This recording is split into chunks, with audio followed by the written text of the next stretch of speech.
producers, distributors, exhibitors agreed implementation of percentage system. The new percentage system will be decided before the release of the next big film on the 3 weeks from now. అని చెప్పి అవన్నీ రాసి ఇచ్చారు. ఇచ్చినాక immediate దాన్ని delete చేసారు. ఏమని Suresh Babu letter లేదు అని బ్లాక్. ఓకే, దాని తర్వాత 20th, ఇదేమో 19th డేటెడ్, ఇది 20th డేటెడ్. మళ్ళీ సేమ్ ప్రొడ్యూసర్, డిస్ట్రిబ్యూటర్, ఎగ్జిబిటర్ అని మళ్ళీ ఒక లెటర్ రాసింది. అదేంది తెలుగు ఫిలిం ఛాంబర్ మీద ఏం లేదు. దాని తర్వాత 22nd రోజు మళ్ళీ ఇంకోటి పంపించారు. తెలుగు ఫిలిం ఛాంబర్ కమర్షియల్స్ పెట్టి పంపించారు. దాంట్లో ఏం లేదు. మళ్ళా డ్రాఫ్ట్ ప్రెస్ నోట్ అని పంపించారు ఒకటి. దాంట్లో కూడా సేమ్ 3 weeks ఫస్ట్ అనేసి అన్నాం. ఆ 3 weeks మాట లేదు. ఇప్పుడు మళ్ళీ ఇయ్యాల కొత్త పర్సంటేజ్ అని పెట్టారు. పెడితే దాంట్లో కూడా ఏం ఇది లేదు. సో అందరు ఏమంటారు అంటే, ఇప్పుడు ఇదే హరార వీరమల్లు అప్పుడు మేము ఇంత కొట్లాడితే కూడా, అరే హరార వీరమల్లు ఎందుకు ఆపుతారు మీరు, వద్దు అని చెప్తే మేము సరే అందరు ఎక్స్పీరియన్స్ అనుకుని వద్దులే, ఎందుకు 2 months తర్వాత వీళ్ళు డిసైడ్ చేస్తారంట తెలుగు ఫిలిం ఛాంబర్ వాళ్ళు, సరే అని చెప్పి మేము ఒప్పుకున్నాం దాన్ని. సరే అది 1 year అయిపోయింది. మేము లాస్ట్ 3 months నుంచి మేము కొట్లాడుతున్నాం. విదేశీ ఇది అంటే గట్టిగా, అంటే 2008 నుంచి కొట్లాడుతున్నాము. బట్ ఇప్పుడు కొంచెం ఎక్స్ట్రా అయింది. సరే పెద్ద సినిమా 2 months బ్యాక్ ఉండే, అది ఇప్పుడు వచ్చింది. సరే ఓకే రైట్, అందరు పెద్ద మనుషులు అంటారు కదా ఏం సంగతి ఇట్లా మరి అని, సరే దీన్ని ఇచ్చేద్దాము, అందరం వేసుకుందాం. కానీ వీళ్ళు ఏం క్లారిటీ ఇస్తలేరు మాకు. ఇది నా వాయిస్ కాదు, ఇది టోటల్ తెలంగాణ ఎగ్జిబిటర్స్ అందరి దిక్కే నేను మాట్లాడుతున్నా as a general secretary of chamber.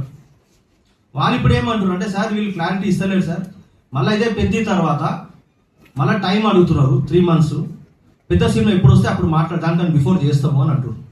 మా తెలంగాణ ఎగ్జిబిటర్స్ ఏమంటారు అంటే, సరే ఓకే మేము ఇంత చెప్తే కూడా మీరు ఇట్టలేరు, మాకు పెద్ద సినిమా కూడా మాకు పర్సంటేజే కావాలి, పెద్ద సినిమా కూడా మాకు పర్సంటేజే కావాలి. అది 10% ఇస్తారా, 15% ఇస్తారా, 20% ఇస్తారా, అది కూర్చొని మాట్లాడదాం. అది మా డిసిషన్. మా తెలంగాణ ఛాంబర్ దిక్కేది అందరి దిక్కేది మేము మాట్లాడుతున్నాం. రాజుభాయ్ సార్ నమస్కారం అండి అందరికీ. అయితే మనందరికి తెలుసు ఒక సబ్ కమిటీ కూడా ఫార్మ్ అయింది. ఆ సబ్ కమిటీలో డిస్కషన్స్ నడుస్తున్నాయి అనేసి తెలుసు.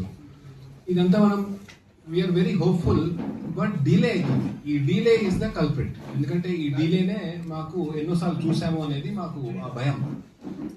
సో ఇటుపక్క ఎగ్జిబిటర్స్ అందరినీ ఆల్మోస్ట్ 120 ఎగ్జిబిటర్స్ ది దీనవస్థ ఉంది. ఆ అందరితో మాట్లాడుతుంటే ఇది మళ్ళీ సేమ్ స్టోరీనే ఉంది అనేసి అనిపిస్తుంది. సో మా రిక్వెస్ట్, మేము పర్సంటేజ్ సిస్టమ్ గా ట్రావెల్ అవుతూ ఉన్నాం. మీ అందరికి తెలుసు జెట్లీ కూడా అట్లాగే అయింది. 1 month కింద జెట్లీ మూవీ పర్సంటేజ్ అయితేనే వేస్తాము అనేసి. సో ఈ డీలే కాకుండా ఏమన్నా జరుగుంటే బాగుండేది. ఇప్పుడు అంటే డీలే అంటే ఇప్పుడు శ్రీధర్ గారు అన్నట్టు ఫస్ట్ 3 weeks లో తేల్చేద్దాం అనే మాట, దానికి ఇంకో 3 weeks యాడ్ అయ్యి జూన్ దాకా పోయింది.